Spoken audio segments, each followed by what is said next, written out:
TV 45 news కి స్వాగతం. ముందుగా ముఖ్యాంశాలు.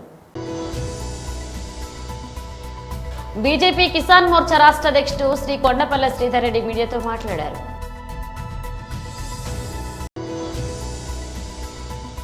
కడప నగరంలో రీకాల్ చంద్రబాబు మేనిఫెస్టో కార్యక్రమం.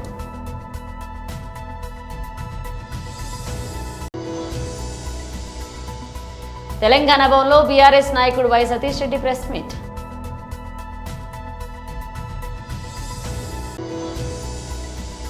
కళ్యాణ్ బాబు నిప్పులు చెరిగాడు. హరిహర వీరమల్లు ట్రైలర్ పై చిరంజీవి రివ్యూ.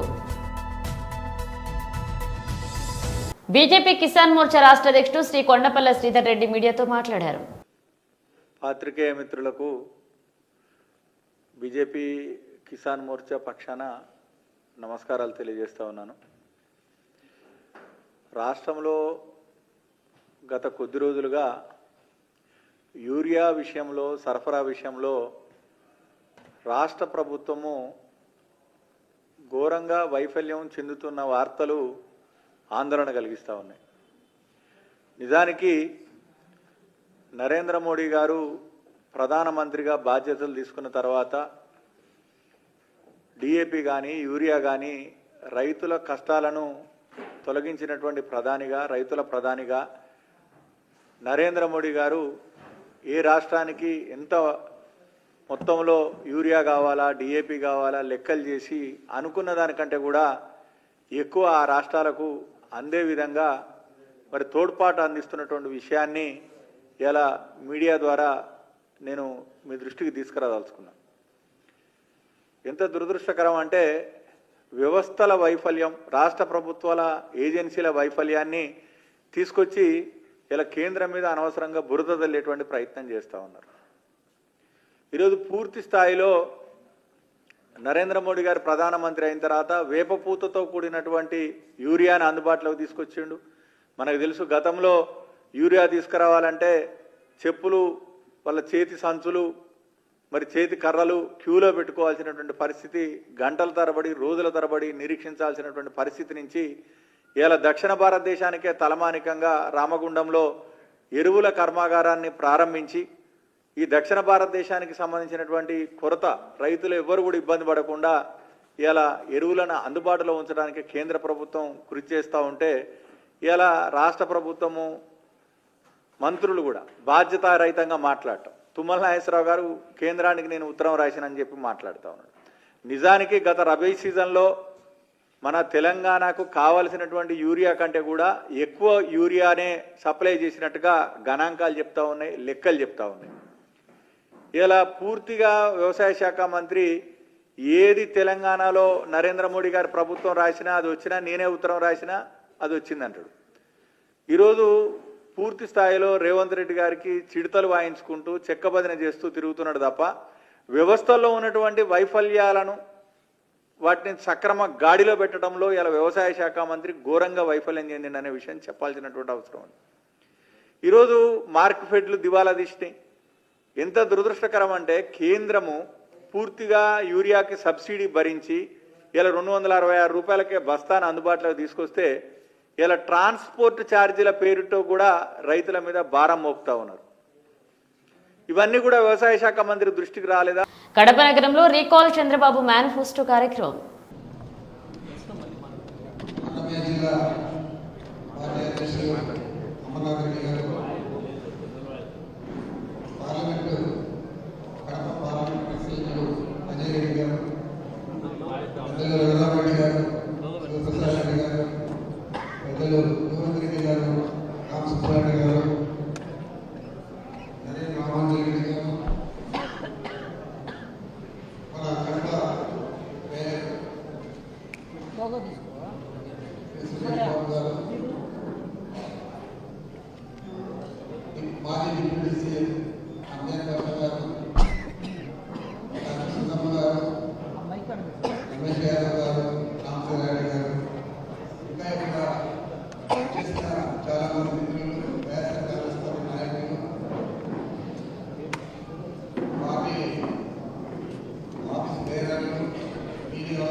కార్యక్రమాల నుంచి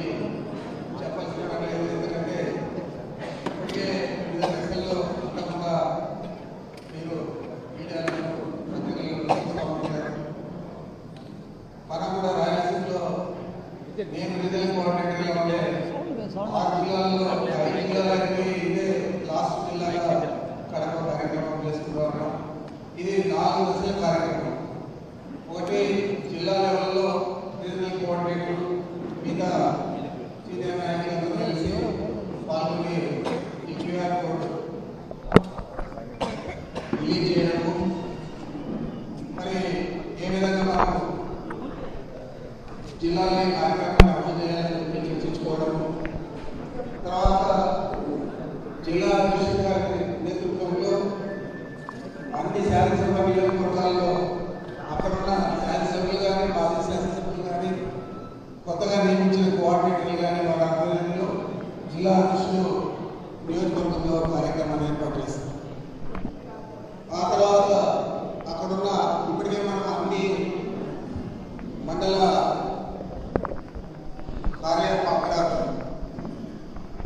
మండల ఆఫీస్ డైరెక్టర్లందరినీ కూడా నియమించుకున్నాం.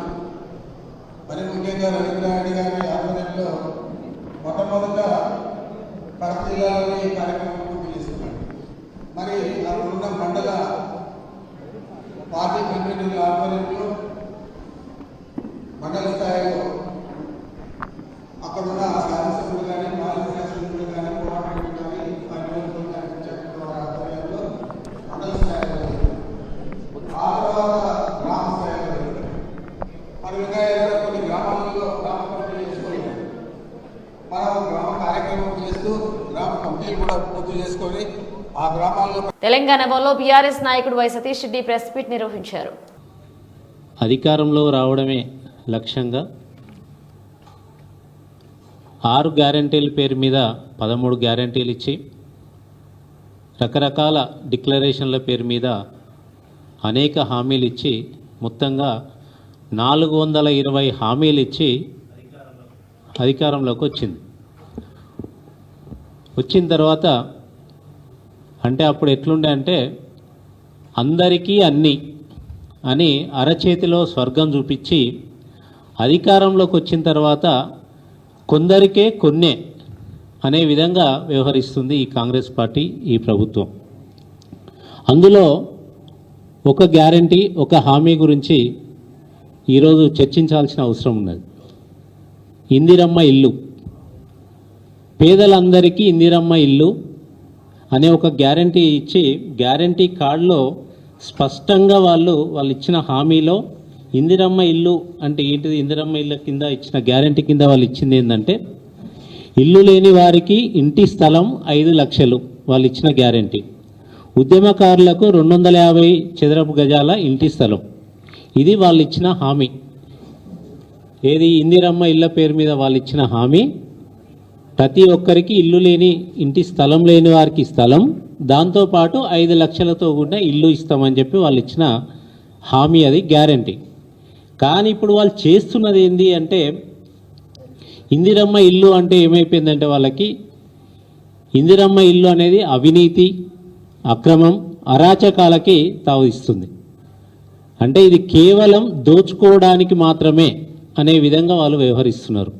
ఈరోజు చూస్తే రకరకాల దానికి అర్హత ఏంటిది అంటే ఇంట్లో ఫ్రిడ్జ్ ఉండొద్దు, ఇంట్లో టెలిఫోన్ ఉండొద్దు, 2 ఎకరాలకు పైన ఉండొద్దు. అంటే హామీ ఇచ్చేటప్పుడు అందరికీ ఇల్లులు, హామీ ఇచ్చిన తర్వాత ఎట్లా ఎలిమినేట్ చేయాలి, ఎట్లా తగ్గియాలి వాళ్ళని అర్హులని అనే విధంగా వాళ్ళు ప్రవర్తిస్తున్నారు. దాంట్లో భాగంగా వాళ్ళు కొంత ఎలిజిబిలిటీ క్రైటీరియా పెట్టుకున్నారు. కానీ అసలు క్రైటీరియా, అసలు ఎలిజిబిలిటీ ఎట్లున్నదంటే వాళ్ళది 10 నుంచి 20% కమిషన్ ఇవ్వడం ఒక అర్హత. అదేవిధంగా కాంగ్రెస్ పార్టీ కార్యకర్త అయి ఉండడం అనేది ఇంకొక అర్హత. ఈ 2 ఉన్న వాళ్ళకి మాత్రమే ఈరోజు ఇల్లులు ఇస్తున్నారు. ఒకటి కాంగ్రెస్ పార్టీ కార్యకర్త అయి ఉండాలి, దానితో పాటు 10 నుంచి 20% కమిషన్ ఎవరిస్తే వాళ్ళకి మాత్రమే ఇందిరమ్మ ఇల్లు. ఈరోజు ఇందిరమ్మ ఇళ్ళ మీద ఆశలు పెట్టుకొని ఇందిరమ్మ ఇల్లు వస్తే ఇంట్లో హాయిగా ఉండొచ్చు అని ఎన్నో కుటుంబాలు, చాలా ఆశగా ఎదురు చూసిన కుటుంబాలు, పేద కుటుంబాలు, పేదలు, రేకుల గుడిసెలలో బతికే వాళ్ళు ఎంతోమంది కూడా ఈ ఇందిరమ్మ ఇళ్ళ కోసం. మెగాస్టార్ చిరంజీవి తన తమ్ముడు పవర్ స్టార్ పవన్ కళ్యాణ్ నటిస్తున్న భారీ చిత్రం హరిహర వీరమల్లుపై ప్రశంసల వర్షం కురిపించారు. నేడు విడుదలైన ఈ సినిమా ట్రైలర్ను చూసిన ఆయన సోషల్ మీడియా వేదికగా తన ఆనందాన్ని, అభిప్రాయాన్ని పంచుకున్నారు. వాట్ అండ్ ఎలక్ట్రిఫైయింగ్ ట్రైలర్ అంటూ తన పోస్ట్ను ప్రారంభించారు చిరంజీవి. తమ్ముడిని వెండితెరపై చూసి మురిసిపోయారు. దాదాపు 2 ఏళ్ల విరామం తర్వాత కళ్యాణ్ బాబు వెండితెరపై నిప్పులు చెరగడం చూడడం ఎంతో ఆనందంగా ఉంది అని పేర్కొన్నారు. పవన్ కళ్యాణ్ ఎనర్జీకి ట్రైలర్లో అద్భుతమైన విజువల్స్ ఆయన ఫిదా అయ్యారు. ఈ సందర్భంగా హరిహర వీరమల్లు చిత్ర బృందం మొత్తానికి చిరంజీవి శుభాకాంక్షలు తెలిపారు. నిర్మాత ఏఎం రత్నం, దర్శకుడు ఏఎం జ్యోతికృష్ణ, సంగీత దర్శకుడు ఏఎం కీరవాణి, నటీనటులు బాబీ డియోల్, నిధి అగర్వాల్, సత్యరాజులను ట్యాగ్ చేస్తూ తన అభినందనలు తెలియజేశారు. పవన్ కళ్యాణ్ కెరీర్లోనే అత్యంత భారీ బడ్జెట్తో పాన్ ఇండియా స్థాయిలో పీరియాడిక్ యాక్షన్ చిత్రం తెరకెక్కుతుంది. చిరంజీవి నుంచి వచ్చిన ప్రశంసతో మెగా అభిమానుల్లో సినీ వర్గాల్లో సినిమాపై అంచనాలు మరింత పెరిగాయి. ఈ చిత్రం జూలై 24న ప్రపంచ వ్యాప్తంగా ప్రేక్షకుల ముందుకు రానుంది. ఎప్పుడో ఏ జన్మలో చేసుకున్న పుణ్యమో ఇన్ని వేల మందికి ఇండ్లు కట్టించే అదృష్టం తనకు లభించిందని Mahabubnagar MLA programmes MLA NM Srinivasareddy అన్నారు. మహబూబ్ నగర్ పట్టణంలో శిల్పారామంలో నగరపాలక సంస్థ పరిధికి చెందిన లబ్ధిదారులకు ఆయన ఇందిరమ్మ ఇండ్ల నిర్మాణానికి ప్రాసిడింగ్స్ పత్రాలను అందించి శుభాకాంక్షలు తెలియజేశారు. అంతకుముందు ఆయన మాట్లాడుతూ మీకు ఇండ్లు మంజూరు చేసింది ముఖ్యమంత్రి రేవంత్ రెడ్డి సారథ్యంలోని ప్రజా ప్రభుత్వమే అని ఆయన స్పష్టం చేశారు. తాయ్ బజార్ రద్దు చేస్తామని ఎన్నికల సందర్భంగా హామీ ఇచ్చామని, ఎన్నికల ఫలితాలు రాగానే తాయ్ బజార్ రద్దు చేసిన విషయాన్ని ఆయన గుర్తు చేశారు. ఎవరి మధ్యవర్తిత్వం, దళారీ వ్యవస్థ లేకుండా పార్టీలకు అతీతంగా అసలైన లబ్ధిదారులకే ఇందిరమ్మ ఇండ్ల మంజూరు చేయడం జరిగిందని ఆయన స్పష్టం చేశారు. రానున్న రోజుల్లో మరిన్ని పథకాలు తీసుకురాబోతున్నామని, మిమ్మల్ని ఆర్థికంగా బలోపేతం చేయడానికి నిరంతరం పనిచేస్తామని ఆయన స్పష్టం చేశారు. మొత్తం నియోజకవర్గంలో 3500 మందికి ఈరోజు ఇండ్ల పట్టాలు ఇవ్వడం జరిగింది. గత బీఆర్ఎస్ ప్రభుత్వం డబుల్ బెడ్రూమ్లు ఇస్తా అని చెప్పి మోసం చేసింది తెలంగాణ ప్రజలను. మొత్తం 10 సంవత్సరాల్లో వాళ్ళు 42,000 ఇండ్లను మాత్రమే తెలంగాణ వ్యాప్తంగా ఇస్తే, ఈరోజు ఒక్క సంవత్సరంలోనే మేము 4.5 లక్షల ఇండ్లను తెలంగాణలో పేద కుటుంబాలకు ఇవ్వాలని నిర్ణయం తీసుకొని అనౌన్స్మెంట్ చేసి ఈరోజు వాళ్ళందరికీ కూడా ఇళ్ల పట్టాలు పంపిణీ చేస్తూ ఉన్నాం. చాలా గ్రామాల్లో, చాలా పట్టణాల్లో ఆల్రెడీ ముగ్గులు పోసుకొని బేస్మెంట్ల నిర్మాణం, గోడల నిర్మాణం జరుగుతూ ఉంది. పేమెంట్లు కూడా వాళ్ళకు ఆన్లైన్లో వస్తూ ఉన్నాయి. ఎక్కడ కూడా కరప్షన్కు తావు లేకుండా, మధ్య దళారీలు లేకుండా డైరెక్ట్గా అధికారుల ద్వారా ధృవీకరింపబడి వాళ్ళ అకౌంట్లోకి డబ్బులు వచ్చే ఒక సిస్టమ్ను మా కాంగ్రెస్ ప్రజాప్రభుత్వం ఏర్పాటు చేసింది. దాని ద్వారా ఈరోజు పారదర్శకంగా ఇందిరమ్మ ఇండ్ల పట్టాల పంపిణీ కార్యక్రమాన్ని చేసుకుంటున్నాం. మనం మహబూబ్ నగర్కి ఇప్పటికీ 1500 ప్రొసీడింగ్స్ ఇచ్చినాం. ఇంకా దాదాపుగా 2000 ఇండ్లను ఇవ్వడానికి మేము ఏర్పాట్లు చేసుకుంటా ఉన్నాం. మొత్తం మా టర్మ్ అయిపోయేంత వరకు కేవలం మహబూబ్ నగర్ పట్టణంలోనే దాదాపుగా 5,000 మంది పేదలకు ఇండ్లను కట్టించే బాధ్యత మా ప్రభుత్వం మేము తీసుకుంటాం. ఇది ప్రపంచంలో కూడా ఎక్కడా లేని విధంగా డబుల్ బెడ్రూమ్ ఇండ్లను వాళ్ళు కట్టుకునేటట్టుగా, వాళ్ళు సొంతంగా కట్టుకునేటట్టుగా లేదా కట్టించుకునేటట్టుగా వాళ్ళ అకౌంట్లో డబ్బులు ఇస్తూ ఉన్నాం. గత ప్రభుత్వం కట్టించిన ఇల్లు నాసిరకంతో, దాంట్లో లాలూచీ పడి, కాంట్రాక్టర్ లాలూచీ పడి, అప్పుడు రాజకీయ వ్యవస్థ లాలూచీ పడి నాసిరకమైన ఇళ్లను కట్టిస్తే ఇప్పుడు ముట్టుకుంటే పిల్లర్లన్నీ కదిలిపోయే పరిస్థితి ఉంది. అటువంటి పరిస్థితి రాకుండా ఏ ఇంటి ఓనరు కష్టపడి నిలబడి నాణ్యమైన ఇల్లు కట్టించుకునే విధంగా, వాళ్ళ ఆత్మగౌరవం పెంపొందించే విధంగా, వాళ్ళు ఆత్మవిశ్వాసంతో బతికే విధంగా ఈరోజు మా ప్రభుత్వం ఈ వినూత్నమైన కార్యక్రమాన్ని చేస్తుంది. దేశవ్యాప్తంగా మా కాంగ్రెస్ ప్రభుత్వం, గౌరవ ముఖ్యమంత్రి రేవంత్ రెడ్డి గారి ఆలోచనకు ఈరోజు దేశవ్యాప్తంగా నీరాజనాలు అందుకుంటా ఉన్నాము. ఒక రోల్ మోడల్గా ఇండ్ల విషయంలో, పేదలకు ఇండ్లు కట్టించే విషయంలో ఒక రోల్ మోడల్గా ఈరోజు తెలంగాణ రాష్ట్రం నిలిచిపోతూ ఉంది. ఇంకా 3.5 సంవత్సరాల్లో దాదాపుగా ఇంకా 15 లక్షల ఇండ్లను కట్టించాలని చెప్పి ప్రభుత్వం ఆలోచిస్తుంది. 20 లక్షల ఇండ్లను ఈ తెలంగాణ రాష్ట్రంలో పేదలకు, దిగువ మధ్యతరగతి వర్గాలకు కట్టించాలని చెప్పి మా ప్రభుత్వం అన్ని ఏర్పాట్లు చేసుకుంటా ఉంది. స్థానిక ఆర్టీసీ డిపో కాంప్లెక్స్ దగ్గరలో లాడ్జికి వెనుక భాగాన సర్వే నంబర్ 31, 32లో 4,500 చదరపు గజాల ఖాళీ స్థలాన్ని 14 మంది అక్రమంగా జీపీఏ చేయించుకుని సింగరాయకొండ సబ్ రిజిస్ట్రార్ కార్యాలయంలో ఈ అక్రమ జీపీ జరిగింది. 10 కోట్ల విలువ చేసి స్థలంపై కన్నేసిన పలువురు ఆర్ఎస్ఆర్లు చేలువాది అనే ఇంటి పేరు ఉన్న వారి పేర్లతో ఈ స్థలం ఉండడంతో కొనకలమెట్ల మండలం గొట్లగట్టు గ్రామానికి చెందిన చేలువారి వెంకట్ కన్యాకుమారి చేడువారి అంజలీలకు కేవలం 2 లక్షల రూపాయలు ఇచ్చి మీ వారసులమని స్థలాన్ని జీపీ చేయించారు. ఈ GP registration Kanigiri sub registrar కార్యాలయానికి వచ్చింది. 7 మందిని అరెస్ట్ చేయడం జరిగింది. వీరి పేర్లు వచ్చేసి గోనా బర్నదాస్, అన్నపురెడ్డి కొండారెడ్డి, జుటికే దిల్వాన్, ముక్కు వెంకటేశ్వర్లు, ముక్కు వెంకట శ్రీరాములు రెడ్డి, సానికొమ్ము బ్రహ్మారెడ్డి, బలభద్ర రవి. వీళ్ళేంటంటే పొలంరెడ్డి మాలకొండారెడ్డి అనేటటువంటి పర్సన్ యొక్క ఆల్మోస్ట్ ఒక 1 ఎకర్ భూమిని ఫేక్ డాక్యుమెంట్స్ క్రియేట్ చేసి వాటిని మళ్ళీ సబ్ ప్లాట్స్గా డివైడ్ చేసి రియల్ ఎస్టేట్ వ్యాపారం చేయాలనుకొని ఈ ఫేక్ డాక్యుమెంట్స్ క్రియేట్ చేయడం జరిగింది. ఈ 1 ఎకర్ వర్త్ వచ్చేసి 10 నుంచి 15 కోట్లుగా ఉంది. సో వీటిని వీళ్ళు fake VRO stamps, fake VRO signature తయారు చేసి డాక్యుమెంట్స్ని ప్రొడ్యూస్ చేసి ప్లాట్గా అమ్మాలని చెప్పేసి చాలామంది దగ్గర నుంచి అడ్వాన్సులు తీసుకోవడం ఇవన్నీ జరిగినాయి.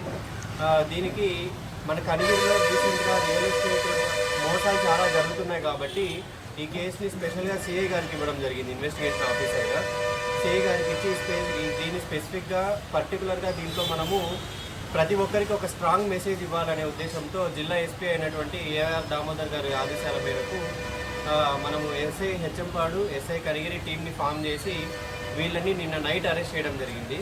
మనము రియల్ ఎస్టేట్ వ్యాపారస్తులందరికీ భూ కబ్జాలు, భూ కొనుగోలు ఎవరైతే చేస్తున్నారో వాళ్ళు కూడా స్పెసిఫిక్గా ప్రతి డాక్యుమెంట్ని, ఒక ల్యాండ్ మనకు రావాలంటే ఏ డాక్యుమెంట్స్ అయితే కావాలో ప్రతి డాక్యుమెంట్ని చెక్ చేసుకున్న తర్వాత మాత్రమే కొనాలని చెప్పేసి విజ్ఞప్తి చేస్తున్నాము. ఎవరైతే భూ కబ్జాలు చేసి మనం అమ్మితే ఎక్కడ దొరకము అనేటటువంటి ఉద్దేశంతో ఉన్నారో వాళ్ళకి స్ట్రాంగ్ వార్నింగ్ అనేది ఇస్తున్నాము. ఖచ్చితంగా ఫేక్ డాక్యుమెంట్స్ కానీ లేకపోతే కబ్జా చేసి మేము జల్సాలు చేసుకుంటాము అనేటువంటి వాళ్ళు ఉన్నారో కంపల్సరీగా మనం కేసులు కట్టి వాళ్ళని రిమాండ్ చేయడం అనేది ఖచ్చితంగా జరుగుతుంది. తర్వాత ప్రజలకు కూడా చెప్తున్నాము, ఇల్లీగల్గా ఏమైనా ల్యాండ్ ఉంటే వాళ్ళు చాలా తక్కువ రేట్కే ఆఫర్ చేస్తారు. మార్కెట్ వాల్యూ కంటే 50% తక్కువలోనో ఇట్లా ఆఫర్ చేసినప్పుడు అది నిజంగా వాళ్ళకి సంబంధించిన ప్రాపర్టీనా కాదా, లేదు ఆ ప్రాపర్ డాక్యుమెంట్స్ ఉన్నాయా లేదా ఇవన్నీ చెక్ చేసుకున్న తర్వాత మాత్రమే కొనాలి. లేదు చీప్గా వస్తుందని చెప్పేసి కొన్నారనుకోండి ఖచ్చితంగా ఇబ్బందులో పడతారు. కనిగిరిలో రియల్ ఎస్టేట్ చేసే ప్రతి ఒక్కరికి కూడా చెప్తున్నాం మళ్ళీ రిపీటెడ్గా, ఎవరైనా పొరపాటు చేసి ఏం కాదులే మనకేం కాదులే అనుకుంటే మాత్రం ఖచ్చితంగా జైలు పాలవుతారు. Thank you. మహబూబ్నగర్ వ్యవసాయ మార్కెట్ కార్యదర్శి భాస్కర్పై మార్కెట్ కమిటీ వైస్ చైర్మన్ పెద్ద విజయ్ కుమార్ అకారణంగా అధికారులను దూషిస్తూ దాడికి పాల్పడిన ఘటనకు నిరసనగా మలక్పేటలోని హైదరాబాద్ వ్యవసాయ మార్కెట్ ఉద్యోగులు నిరసన చేపట్టారు. మార్కెట్ కార్యదర్శిపై దాడిని ఖండిస్తూ మార్కెటింగ్ శాఖ ఉద్యోగులమంతా రాష్ట్ర వ్యాప్త ఆందోళనలు చేపడుతున్నామని యూనియన్ నేత నరసింహారెడ్డి తెలిపారు. దాడికి పాల్పడ్డ వైస్ చైర్మన్ వెంటనే పదవి నుంచి తొలగించాలని డిమాండ్ చేశారు. లేకుంటే మార్కెటింగ్ శాఖ ఉద్యోగులు విధులు బహిష్కరించి నిరసన కార్యక్రమాలు చేపడుతున్నామని తెలిపారు. వారికి డ్రస్సులు ఇవ్వమని చెప్పి వైస్ చైర్మన్ గారు ఒత్తిడి చేయడం, కార్యదర్శి గారు చట్ట ప్రకారం లైసెన్సులు ఉన్నవారికే ఇవ్వడం జరుగుతుందని అక్కడ ఉన్నటువంటి రూల్స్ను వివరించే క్రమంలో మార్కెట్ కమిటీ వైస్ చైర్మన్ గారు విచక్షణ కోల్పోయి అక్కడ ఉన్నటువంటి కార్యదర్శి భాస్కర్ గారిని విచక్షణారహితంగా కొట్టడం జరిగింది. అందుకు నిరసనగా మేమందరం కూడా మార్కెట్ కమిటీ ఉద్యోగులు, యావత్ రాష్ట్ర ఉద్యోగులందరూ కూడా ఈరోజు నిరసనకు దిగడం జరిగింది. ఏదైనా అక్కడ ఉన్నటువంటి హమాలీలకు కానీ చాటావాలీలకు కానీ డ్రస్సులు ఇప్పించే క్రమంలో నియమ నిబంధనలకు లోబడి ఇప్పించాల్సిన అవసరం ఉంటుంది. సామరస్యంగా మాట్లాడి వారికి డ్రస్సులు ఇప్పించే క్రమంలో లైసెన్స్ ఇప్పించి వారికి డ్రస్సులు ఇప్పించవచ్చు. అయినప్పటికీ ఆ మార్కెట్ కమిటీ వైస్ చైర్మన్ గారు విచక్షణ కోల్పోయి చట్టం తన చేతిలోకి తీసుకొని ఈరోజు మార్కెట్ కమిటీ కార్యదర్శిని కొట్టి అక్కడ ఉన్నటువంటి ఉద్యోగుల్ని భయభ్రాంతులకు గురి చేయడం జరుగుతుంది. ఇది ప్రభుత్వం ఏ విధంగా కూడా ఉద్యోగస్తుల మీద చేతులు చేసుకోవడం, రాజకీయ నాయకులు ప్రభుత్వంలో ఉండి ప్రభుత్వ పదవుల్లో ఉండి ఇట్లాంటి పనులు చేయడం ప్రభుత్వం హర్షించదు. అదేవిధంగా యావత్ ఉద్యోగులు కూడా ఎవరు హర్షించరు. ఇలా భయభ్రాంతులకు గురి చేయడం వల్ల అక్కడ ఉద్యోగం చేయాలంటే కూడా భయపడుతున్నామనే ఇదిని వారు ఈరోజు మార్కెట్ కమిటీ ఉద్యోగులందరూ కూడా మా దృష్టికి తీసుకురావడం జరిగింది. ఈ క్రమంలో మా మార్కెట్ ఉద్యోగులందరం కూడా రాష్ట్ర టీఎన్జిఓస్ అధ్యక్షులు మారం జగదీశ్వర్ గారిని, అదేవిధంగా ప్రధాన కార్యదర్శి ముజీబ్ గారిని మేము కలవడం జరిగింది. వారు మీరు నిరసన కార్యక్రమం చేయండి, రేపు పొద్దున మార్కెటింగ్ శాఖ మంత్రులు తుమ్మల నాగేశ్వరరావు గారిని, అదేవిధంగా సంచాలకులు సురేంద్రమోహన్ గారిని, లక్ష్మీబాయి గారిని కలిసి ఆ వైస్ చైర్మన్ని సస్పెండ్ చేసేంత వరకు మన నిరసనను ఇలానే కొనసాగిద్దాం. ఒకవేళ లేని పక్షంలో వారిని గనక తొలగించని పక్షంలో మేమందరూ కూడా విధులు బహిష్కరించి మా యొక్క ఇదిని మేము చాటదలుచుకున్నాం. ఎందుకంటే మేము ఎంతో ఒత్తిడితోటి ఈరోజు మార్కెట్లో పనిచేయడం జరుగుతుంది. ఇటు రైతుల్ని, అటు హమాలీల్ని, కమిషన్ ఏజెంట్లు, ఖరీదారులందరినీ కూడా కలుపుకొని పోయి మార్కెట్ను నడిపే క్రమంలో పాలకవర్గంతో కలిసి పనిచేయాల్సిన అవసరం ఉంది. ఆ పాలకవర్గమే యమపాశలై మా మీద దాడి చేస్తే మేము ఎవరికి చెప్పుకోవాలనే ఉద్దేశంతో ఈరోజు అందరూ ఉద్యోగులు అయోమయంలో ఉన్నారు. కాబట్టి వారిపైన తప్పకుండా చర్య తీసుకొని వారిని సస్పెండ్ చేస్తేనే మా నిరసన ఆగుద్దని ఈ సందర్భంగా తెలియజేస్తూ, ఈ ప్రభుత్వం కాంగ్రెస్ ప్రభుత్వం వచ్చినాక ఉద్యోగుల్ని దగ్గర తీసుకొని 1వ తారీఖు నాడు జీతాలు ఇచ్చుకుంటూ ఇప్పుడు అందరినీ దగ్గర తీసుకునే క్రమంలో ఇలాంటి నాయకులు, ఇలాంటి వైస్ చైర్మన్లు ఇలాంటి పనులు చేయడం వల్ల అటు ప్రభుత్వానికి ఇటు అందరికి కూడా చెడు పేరు వస్తుంది. కాబట్టి తక్షణమే మా మార్కెటింగ్ శాఖ మంత్రులు తుమ్మల నాగేశ్వరరావు గారు స్పందించి చర్య తీసుకుంటారని మేము ఈ సందర్భంగా ఆశిస్తూ ఆ ఉద్యోగికి మేము అందరం కూడా అండగా ఉంటామని తెలియజేస్తా ఉన్నాం. బులెటిన్ ముగించే ముందు హెడ్లైన్స్ మరోసారి. బీజేపీ కిసాన్ మోర్చా రాష్ట్ర అధ్యక్షుడు శ్రీ కొండపల్లి శ్రీధర్ రెడ్డి మీడియాతో మాట్లాడారు.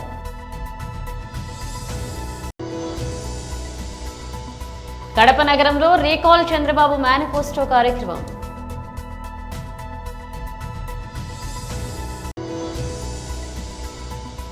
తెలంగాణ భవన్లో బీఆర్ఎస్ నాయకుడు Y Satish Reddy press meet.